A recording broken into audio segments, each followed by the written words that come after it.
Olá, tudo bem? Essa aula é sobre teoria da pena, especificamente sobre princípios constitucionais.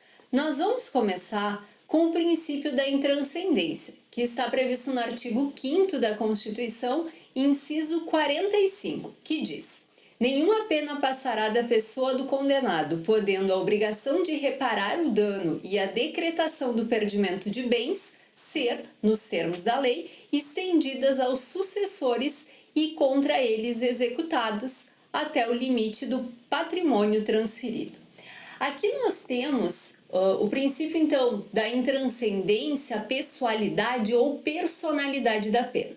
A ideia desse princípio é dizer que a pena propriamente dita, ela não pode ser cumprida por outra pessoa, ela não pode ser transferida a um terceiro, mesmo que esse terceiro seja um familiar.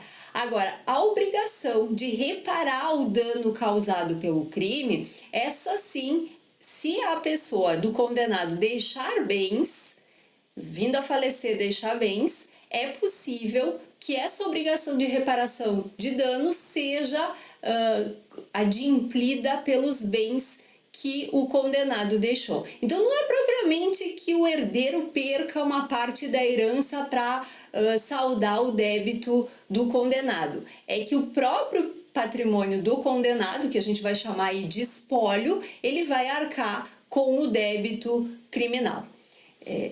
Na sequência, nós passamos então ao segundo princípio constitucional ligado à pena, que é o princípio da legalidade. Leio aqui o artigo 5º, inciso 39 da Constituição, que diz: não há crime sem lei anterior que o defina, nem pena sem prévia cominação legal. Então, o princípio da legalidade aqui, pensando na legalidade estrita, ele vai dizer que, da mesma forma que para ter um crime nós precisamos de uma lei prévia, para ter a pena, que é o preceito secundário da norma penal, nós também precisamos de uma lei prévia. Na sequência, nós temos o princípio da individualização da pena, que é um princípio extremamente importante quando nós falamos em cálculo de pena, em dosimetria da pena. Diz o artigo 5º, inciso 46. A lei regulará a individualização da pena e adotará, e aí a gente tem uma lista de penas previstas na própria Constituição, que aqui foi suprimido. O que nos interessa desse inciso é a determinação constitucional de que a pena tem que ser individualizada. Por que isso nos interessa? Porque quando nós falamos em individualização da pena, significa endosar exatamente qual é a reprimenda penal necessária para cada indivíduo. Então a gente pode ter duas pessoas que cometeram o mesmo fato ou fatos idênticos e que recebem penas diferentes. Essa é a explicação mais padrão, mais estándar do princípio da individualização da pena. Mas também é importante lembrar que determinações genéricas feitas pelo legislador, por exemplo, elas não são compatíveis com a determinação constitucional da individualização da pena. E aqui eu dou um exemplo concreto. Nós temos na lei de crimes hediondos hoje uma determinação que todo crime hediondo, o cumprimento da pena vai ser em regime inicial fechado. Isso, segundo o entender do STF, viola a individualização da pena, porque determina que todo condenado comece a cumprir a pena no regime fechado, ou seja, impede que a gente individualize a reprimenda penal.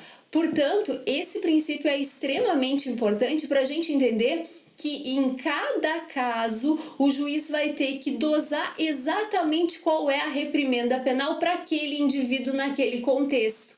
E isso implica também uma análise do regime inicial e da possibilidade ou não de substituição da pena privativa de liberdade por penas restritivas de direito. Na sequência, nós seguimos com as penas proibidas por determinação constitucional. Então, nós começamos com a proibição da pena de morte, e aqui a Constituição faz uma ressalva, né, que na hipótese de guerra externa É possível, sim, o Brasil adotar a pena de morte, mas aí para situações envolvendo a guerra externa, e nesse caso nós teríamos a pena de morte executada por fuzilamento. Segunda pena proibida, a pena de caráter perpétuo. Aqui lembrando que o direito brasileiro não permite, então, uma pena perpétua, a gente tem limitação de tempo, né, de máximo de tempo que alguém pode ficar preso no Brasil. Até final de 2019, esse período era de 30 anos. A partir do pacote anticrime, esse período passou a ser 40 anos, que é o que hoje está vigente. Terceira proibição, a pena de trabalhos forçados. Lembrando que quando nós falamos em trabalho na execução penal, ela é um direito. Se nós tivermos um indivíduo em regime fechado ou semiaberto que está trabalhando, ele vai ter direito à detração, ou seja, ao desconto da pena, mas não tem como o Estado brasileiro obrigar o preso a trabalhar, justamente por essa determinação constitucional. Quarta pena proibida é a pena de banimento, que é a ideia de banir o sujeito do território brasileiro.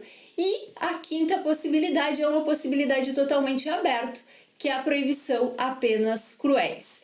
Eu falo que é uma determinação em aberto porque a gente não tem dentro da Constituição uma definição acerca do que seria uma pena cruel.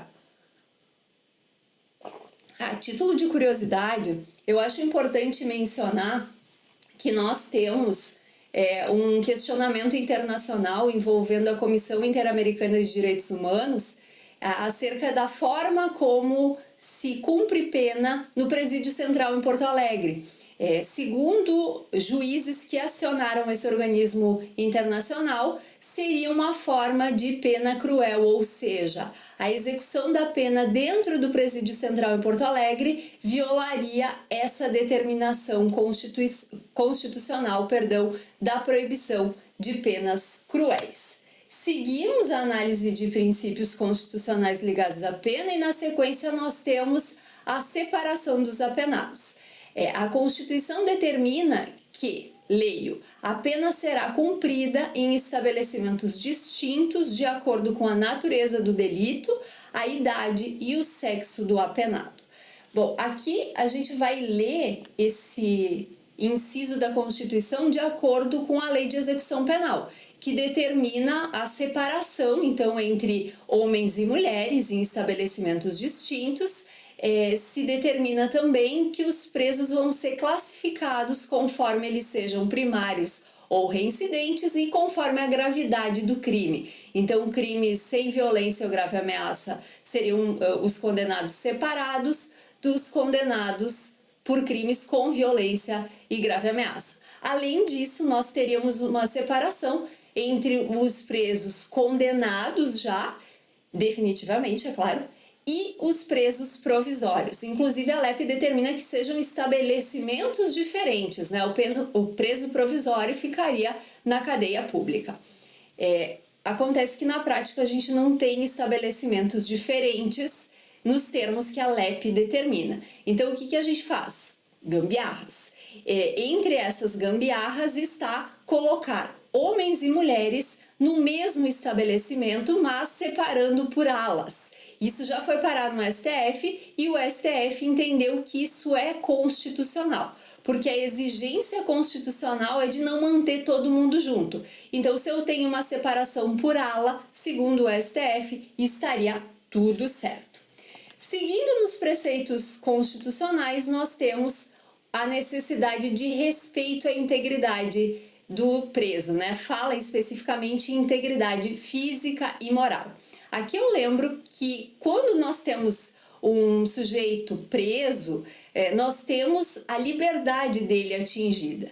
Outros direitos, como a integridade física e moral, não são, ou pelo menos não deveriam ser atingidos. Então, quando a gente tem, por exemplo, um preso que é morto dentro de uma unidade prisional, abre para a família a possibilidade de buscar uma indenização, justamente porque isso fere o direito constitucional daquela pessoa. Na sequência, nós temos o direito à amamentação, que não é propriamente um direito da mulher presa, e sim um direito da criança. O artigo 5º, inciso 50 da Constituição diz: às presidiárias serão asseguradas condições para que possam permanecer com seus filhos durante o período de amamentação. Então, aqui se tem, segundo a Constituição, a possibilidade da mulher que recém deu à luz, que ela possa ficar com o seu filho para garantir o direito à amamentação. A LEP complementa esse direito, vai dizer que nós teremos que ter creches junto com as casas prisionais femininas e raramente a gente tem esse direito de fato observado. Com isso, a gente termina essa parte de preceitos constitucionais. Eu espero que você tenha aproveitado e até mais. Tchau!